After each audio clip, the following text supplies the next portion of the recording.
Assalamualaikum warahmatullahi wabarakatuh. Baiklah teman-teman, kita lanjutkan lagi pembahasan kita setelah kemarin kita menikmati liburan cuti bersama yang cukup panjang. Babnya masih sama ya, peran umat Islam dalam memperjuangkan kemerdekaan Indonesia. Namun kali ini kita masuk ke masa kebangkitan nasional. Dengan tokoh yang dipaparkan di buku ini adalah Hos Cokro Aminoto. Hos sendiri itu singkatan dari Haji Umar Said. Jadi nama lengkapnya adalah Haji Umar Said Cokro Aminoto. Ia lahir di 16 Agustus 1882 dari ayah yang bernama Cokro Amiseno. Cokro Amiseno ini menjabat sebagai wedana di Kawedanan Kleco. Kalau sekarang itu di sekitar Madiun. Kakeknya Cokro Aminoto sendiri itu bernama Cokronegoro. Cokronegoro. Dia pernah menjabat sebagai Bupati Ponorogo pada masa pemerintahan kolonial Belanda. Cokro Aminoto pernah mengenyam pendidikan di School for Inlandse Ambtenaren. School for Inlandse Ambtenaren. Maaf, saya tidak bisa berbahasa Belanda. Intinya itulah. Yang disingkat dengan OSVIA. Letaknya sekolah ini di Magelang ya, di Magelang, utaranya Jogja. Sekolah ini semacam sekolah menjadi abdi negara untuk kolonial Belanda. Kayak ya gampangannya mungkin sekolah PNS-nya pemerintah Hindia Belanda. Tamat dari OSVIA, Cokro Aminoto sempat bekerja di Kesatuan Pegawai Administratif di Ngawi. Pekerjaan ini sebenarnya diidamkan banyak orang ya pada waktu itu. Pekerjaan yang cukup prestisius. Namun Cokro memilih untuk meninggalkan pekerjaan itu dan terang-terangan melawan kesewenang-wenangan pemerintah Hindia Belanda. Keputusan ini menimbulkan konflik dan dalam keluarga Cokro sendiri karena memang kakeknya tadi merupakan bupati Ponorogo di masa Hindia, di masa pemerintahan kolonial. Terus ayahnya juga sama merupakan pegawai dari pemerintah kolonial, bahkan mertuanya juga sama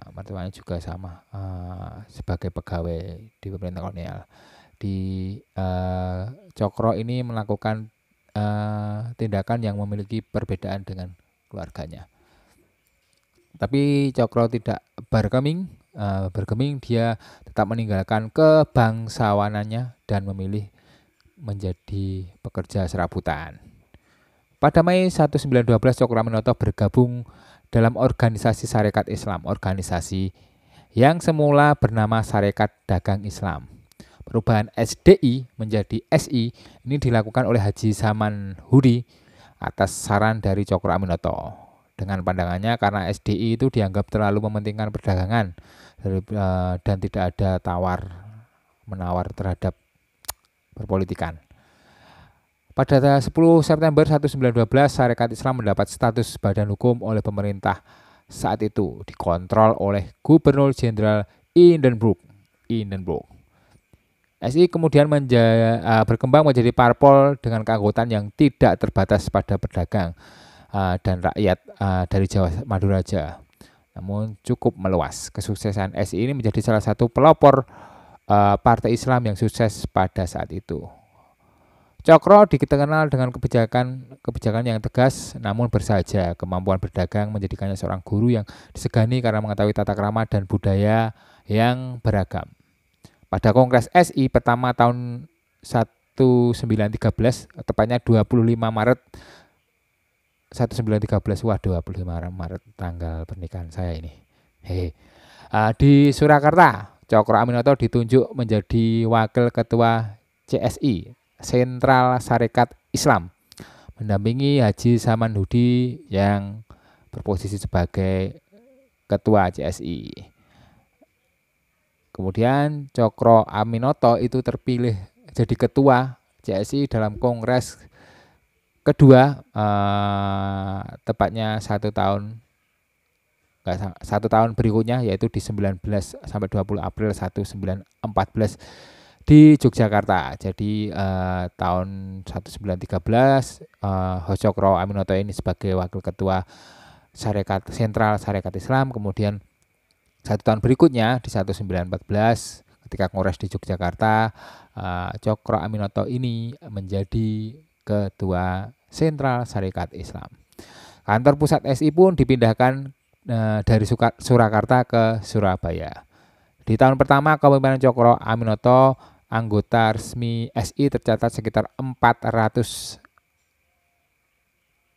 orang ya. Awal Februari 1918, Cokro Aminoto ini memunculkan Tentara Kanjeng Nabi Muhammad atau disingkat dengan TKNM, Tentara Kanjeng Nabi Muhammad di Surabaya. Munculnya ini adalah respon dari adanya tulisan di majalah Jawi Hiswara yang dianggap menghina Nabi Muhammad. Dalam artikel yang ke-11 terbitan Januari 1918 berjudul Percakapan Marto dan Joyo, terdapat kalimat Gusti Kanjeng Nabi itu minum ciu, AVH, dan minum opium. Ciu itu yang cowok-cowok pada tahu ini pasti. Minuman keras ya, minuman keras ciu namanya. Jadi ditulis di situ Gusti Kanjeng Nabi Rasul minum ciu. Nah, ini menimbulkan reaksi dari Cokro Aminoto. Tahun 1918 masa SI itu berjumlah 450.000 orang ya. Namun pada setahun berikutnya itu membengkak menjadi 2.500.000 orang. Ini akibat dari adanya pelecehan terhadap Kanjeng Nabi, terus ada gerakan dari Cokro Aminoto, yaitu dengan munculnya tentara Kanjeng Nabi Muhammad, membuat pengikut SI semakin bertambah pesat. Jadi pelecehan terhadap Kanjeng Nabi atau Nabi Muhammad itu tidak hanya di masa sekarang yang lagi heboh ya di Perancis itu, tapi memang hampir di beberapa masa selalu terjadi demikian. Dan saya melihatnya ini seperti kita boleh memilih dua cara untuk memandang ketika Kanjeng Nabi itu dihina atau simbol orang yang kita sayang itu dihina. Saya membayangkan gini, foto istri saya mungkin biar lebih enak. Foto istri saya itu dicoret-coret. Itu saya bisa ngambil dua sikap. Pertama, membiarkan saja karena menganggap yang dilecehkan bukan istri saya, itu hanya kertas yang tidak ada maknanya. Bagi saya yang ada maknanya adalah istri saya sebagai sosok atau sebagai orang gitu, bukan dari fotonya. Itu boleh mengambil sikap itu. Tapi mengambil sikap yang kedua juga boleh ketika yang dicoret-coret itu memang hanya kertas, tapi di situ ada hal yang membuat saya bisa tersinggung, karena itu adalah memang kertas tapi itu adalah simbol dari apa yang saya cintai, seperti itu. Jadi ada gerakan untuk melawan, entah itu melawannya radikal atau apa. Jadi ketika ada kasus seperti pelecehan Nabi digambar karikatur atau bagaimana, itu ada dua reaksi. Saya rasa tidak salah dan saya maklumi ketika ada yang menentang keras dan ada juga yang tidak menentang, itu juga tidak masalah karena memang analoginya seperti itu. Jadi bisa dipahami ya maksud saya seperti itu. Dan Cokro Aminoto berarti memilih yang kedua ya untuk melakukan perlawanan, penentangan, karena urusannya adalah bukan bukan kalimatnya atau apa, tapi memang ini adalah simbol bagi orang yang saya cintai, seperti itu. Selanjutnya perpecahan SI itu muncul kedua kubu setelah adanya infiltrasi komunisme di tubuh syarikat Islam. Ini memaksa Cokro Aminoto untuk bertindak lebih hati-hati pada waktu itu. Ini ada SI putih dan SI merah ya. SI merah ini telah kemasukan ideologi komunis. Jadi tokohnya ada Semaun ini tokoh sentralnya, kemudian mengajak beberapa tokoh seperti Darsono, Tan Malaka, dan Alimin. Cokro Aminoto dibutuhkan sebagai penengah antara kedua pecahan SI tersebut mengingat ia dianggap guru oleh Semaun. Akhirnya Semaun dan Darsono ini dikeluarkan dari SI. Cokro Aminoto ini dikenal sebagai salah satu pahlawan penggerak nasional yang berbasis pedagang, agama, dan politik nasional. Jadi percampuran yang baik pedagang iya, agama juga jelas karena sisi religiusitasnya memang bisa dikatakan cukup baik untuk Cokro ini. Kalau ditarik ke leluhurnya, memang bapaknya, kakeknya itu seorang priayi atau dari golongan bangsawan, tapi kakek buyutnya itu sebenarnya adalah kiai besar, setahu saya di Cokro Aminoto, namanya Kiai Besari atau Hasan Besari kalau salah gitu. Kata-kata mutiara yang cukup terkenal, dan kalau di filmnya itu mungkin kalau pernah lihat, kayaknya dulu kita pernah lihat di kelas. Setinggi-tinggi ilmu, semurni-murni tauhid, sepintar-pintar siasat. Kata mutiara dari Cokro yang sangat melegenda ya. Setinggi-tinggi ilmu, semurni-murni tauhid, sepintar-pintar siasat. Kata ini kemudian menjadi embrio pergerakan para tokoh bergerak nasional yang patriotik. Cokro Aminoto akhirnya meninggal di Yogyakarta sebelum menikmati kemerdekaan, yaitu tepatnya di 17 Desember 1934 pada usia 52 tahun. Oke, demikian sekilas tentang Cokro Aminoto.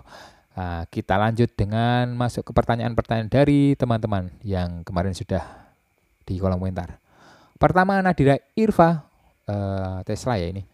Apa peran Cokro Aminoto dalam memperjuangkan kemerdekaan Indonesia? Ya tadi intinya sih beliau ini kayak membangun fondasi untuk Indonesia dengan para perjuang-perjuangnya. Kemudian tokoh-tokoh selanjutnya itu yang membangun rumahnya. Jadi semacam Cokro ini membangun fondasinya, setelah itu tokoh-tokoh berikutnya itu membangun rumahnya yang bernama Indonesia ini setelah merdeka. Intinya seperti itu. Cokro juga dikatakan sebagai guru dari beberapa tokoh pejuang kemerdekaan karena rumahnya di Gang Paneleh nomor 7 Surabaya itu bisa dikatakan sebagai kawah candra di muka oleh para pejuang pada waktu itu. Tempatnya menjadi tempat kos tokoh yang terkenal pada waktu itu yang memiliki ideologi berbeda. Ini cukup unik ketika beberapa orang kumpul dalam satu rumah dengan guru yang sama, itu memiliki ideologi berbeda dan sangat kontras. Pertama, Semaun itu ideologinya nanti ke arah komunis, terus Kartosuwiryo ini menginginkan negara berdasarkan ideologi Islam, jadi Islam yang sangat Islam. Terakhir Soekarno itu yang nasionalisnya, nanti yang dipakai untuk Indonesia kan adalah ideologinya Soekarno ini. Soekarno itu sangat mengagumi Cokro Aminoto, bahkan gaya pidato Pak Karno yang hebat, berapi-api itu sebenarnya terinspirasi dari Cokro ini, karena memang Cokro memang pintar dalam berpidato juga. Sangat mengagumi Cokro. Bahkan kalau kalian pernah lihat atau pernah baca bahwa Soekarno itu identik ketika di luar negeri adalah peci hitam atau kopiah hitam, itu sangat identik Soekarno. Bahkan kalau ke luar negeri pada waktu itu pakai kopiah hitam pasti Soekarno seperti itu dalam sejarahnya. Nah, kopiah hitam itu sebenarnya juga awalnya juga dipakai oleh Cokro. Cokro itu dapat hadiah dari Agus Salim, terus dipakai oleh beliau, dan Soekarno muda ini melihat kok keren ya, nah akhirnya dipakai sama Soekarno. Kopiahnya itu bahkan sekarang menjadi identitas dari Soekarno itu sendiri. Soekarno bahkan sempat menikahi putri Cokro Aminoto yaitu Utari, namun tidak bertahan lama ya karena memang memutuskan untuk bercerai setelah tidak cocok sebagai suami istri. Cocoknya adalah kakak adian. Kakak adian ya memang pada waktu itu Soekarno merasa lebih cocok kakak adik. Utari ini nantinya menikah lagi dan dia adalah nenek buyutnya Al dulu ya. Aku bukanlah Superman itu. Neneknya Maya Utari ini. Selanjutnya pertanyaan kedua Salsabila Hadi dari Bratwa. Apakah masing-masing tokoh Islam tersebut pernah mengangkat senjata secara langsung dalam rangka memperjuangkan dan mempertahankan kemerdekaan? Siapa saja yang pernah, siapa saja yang tidak pernah. Aduh. Kalau berdasarkan tokoh yang kita bahas ini, mungkin Pangeran Diponegoro dan Teguh Umar ya yang berjuang dengan mengangkat senjata secara langsung untuk melawan kaum penjajah. Kita tahu ada masa di mana masa penjajahan itu dikenal dengan dimunculkan ide untuk politik etis atau politik balas budi.